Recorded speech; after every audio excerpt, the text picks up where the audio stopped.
आज के वीडियो में हम डिस्कस करेंगे दो इम्पॉर्टेंट कॉन्सेप्ट्स, पोजेशन और ओनरशिप। ये दोनों टर्म्स सिर्फ डेली लाइफ में नहीं बल्कि लॉ के अंदर भी बहुत क्रूशियल रोल प्ले करते हैं। लॉ के पॉइंट ऑफ व्यू से समझना ज़रूरी है कि किसी चीज़ पर कब किसी का हक माना जाता है और कब सिर्फ उसका कंट्रोल या यूज़ माना जाता है। चलिए स्टार्ट करते हैं पोजेशन से। Part one, possession one, introduction to possession. Possession का मतलब होता है किसी चीज़ पर अपना कंट्रोल या फिजिकल कस्टडी रखना। लीगल लैंग्वेज में पोजेशन सिर्फ एक फिजिकल कॉन्सेप्ट नहीं है, ये एक लीगल स्टेटस भी है जिसे लॉ प्रोटेक्ट करता है।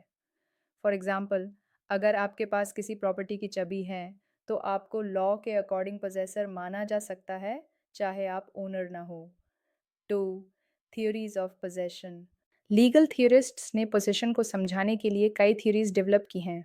दो सबसे फेमस थ्योरीज हैं ए सविग्नीज थ्योरी, कॉर्पस प्लस एनिमस। सविग्नी के अकॉर्डिंग पोजेशन तब होती है जब दो चीज़ें हों।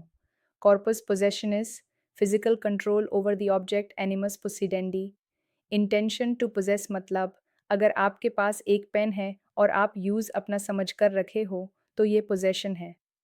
लेकिन अगर वो पेन आप एक्सीडेंटली उठा लें और आपको पता भी ना हो तो ये पोजेशन नहीं होगी। P, इहेरिंग्स theory. इहेरिंग ने कहा कि पोजेशन सिर्फ फिजिकल कंट्रोल पे डिपेंड करता है, इंटेंशन का होना ज़रूरी नहीं है। अगर किसी के पास फिजिकल कंट्रोल है तो वो पोजेसर है। ये थियोरी प्रैक्टिकल लाइफ में ज़्यादा एप्लीकेबल होती है। जैसे किसी ने गलती से दूसरे का सामान उठा लिया, तब भी लॉ उसे पोजेसर मान सकता है। तीन, possession in fact and possession in law. A, possession in fact, de facto possession. ये रियल पोजेशन होती है। जैसे आपके हाथ में मोबाइल है तो वो आपका डिफैक्टो पोजेशन है। B, possession in law, de jure possession. ये लीगल रिकॉग्निशन होता है पोजेशन का। जैसे अगर किसी ने आपका सामान चुरा लिया तब भी लॉ के नज़र में आप पोजेसर हो। चोर, काइंड्स ऑफ पोजेशन, पोजेशन के डिफरेंट टाइप्स होते हैं। A, mediate and immediate possession. Immediate, जब आप खुद पोजेशन में हो। मीडिएट, जब आपके एजेंट या सर्वेंट के पास पोजेशन हो। B, corporeal and incorporeal possession. Corporeal, tangible चीज़ों का पोजेशन, जैसे कार, हाउस। इनकॉर्पोरियल, इंटेंजिबल चीज़ों का पोजेशन, जैसे कॉपीराइट, ईजमेंट। सी, कंस्ट्रक्टिव पोजेशन, जब फिजिकल पोजेशन नहीं होती लेकिन लॉ कंसिडर करता है कि पोजेशन है। जैसे लॉकर की चाबी आपके पास है, लॉ कहता है पोजेशन आपका ही है। डी, एडवर्स पोजेशन, जब कोई दूसरी प्रॉपर्टी इलीगली पोजेस करता है लेकिन लॉन्ग टाइम तक ओनर एक्शन नहीं लेता तो वो पोजेसर लीगल ओनर बन सकता है। Find importance of possession in law, protection by law. Possessor को लॉ प्रोटेक्ट करता है even against the true owner अगर इलीगल तरीके से पोजेशन छीना गया हो। प्रिजम्पशन ऑफ ओनरशिप, जिसके पास पोजेशन होता है उससे जनरली ओनर माना जाता है अनलेस प्रूव हो जाए कि ओनर कोई और है। बेसिस ऑफ ओनरशिप, कई बार लॉन्ग पोजेशन से ओनरशिप बन जाती है, जैसे एडवर्स पोजेशन। पार्ट दो, ओनरशिप, अब बात करते हैं ओनरशिप की। ये पोजेशन से एक कदम आगे का कॉन्सेप्ट है।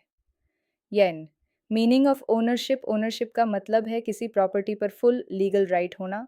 आप उसे यूज़ कर सकते हो, सेल कर सकते हो, गिफ्ट कर सकते हो या इवन डिस्ट्रॉय भी कर सकते हो अगर लॉ अलाउ करे। ओनरशिप के अंदर हर तरह का राइट इंक्लूडेड होता है, यूज़, एन्जॉयमेंट, एलियनेशन। तो डेफिनेशन ऑफ ओनरशिप, जरिस्प्रूडेंस के स्कॉलर्स ने ओनरशिप को डिफाइन किया है। ऑस्टिन के according ownership is a right indefinite in point of user, unrestricted in point of disposition and unlimited in point of duration। इसका मतलब owner किसी भी तरीके से अपने ऑब्जेक्ट का यूज़ कर सकता है, किसी भी वक्त ट्रांसफ़र कर सकता है और हमेशा तक उसका ओनर रह सकता है। तीन, characteristics of ownership comprehensive. Right, owner के पास सबसे ज़्यादा राइट्स होते हैं किसी चीज़ पर। इंडेफिनिट यूज़, ओनर किसी भी तरीके से चीज़ का यूज़ कर सकता है। पावर टू एलियनेट, ओनर अपने प्रॉपर्टी को सेल, गिफ्ट, लीज या विल में दे सकता है। परमानेंट नेचर, जब तक लॉ या ओनर खुद चेंज ना करे, ओनरशिप कंटिन्यू करती है। Right to exclude others, owner दूसरे लोगों को यूज करने से रोक सकता है। 4 काइंड्स ऑफ ओनरशिप ओनरशिप के फॉर्म्स में होती है। A absolute and limited ownership, absolute ownership full rights without restriction. Limited ownership कुछ स्पेसिफिक राइट्स के साथ, जैसे life interest. B sole and co ownership, sole एक ही पर्सन ओनर है। को ओनरशिप दो या ज़्यादा लोग ओनर हैं, जैसे partners. C vested and contingent ownership, vested present right to ownership, contingent ownership depend करती है किसी कंडीशन के फुलफिल होने पर। D legal and equitable ownership, legal lawfully registered owner, equitable owner by fairness, जैसे beneficiary of trust. 5 modes of acquisition of ownership ownership कैसे acquire होती है। ओरिजिनल एक्विजिशन, जैसे किसी जंगल से फ्रूट कलेक्ट करना। डेरिवेटिव एक्विजिशन, जैसे inheritance, gift, purchase. Adverse possession, जब कोई लॉन्ग टाइम तक प्रॉपर्टी पोजेस करता है बिना परमिशन के। 6 relationship between ownership and possession, ये दोनों टर्म्स क्लोजली कनेक्टेड हैं लेकिन अलग हैं। पोजेशन एक फिजिकल या दे फैक्टो कंट्रोल है। ओनरशिप एक लीगल राइट है। हर ओनर पोजेसर नहीं होता। जैसे अगर आपने प्रॉपर्टी किसी को रेंट पे दी है तो आप ओनर हो, लेकिन पोजेशन टेनेंट के पास है।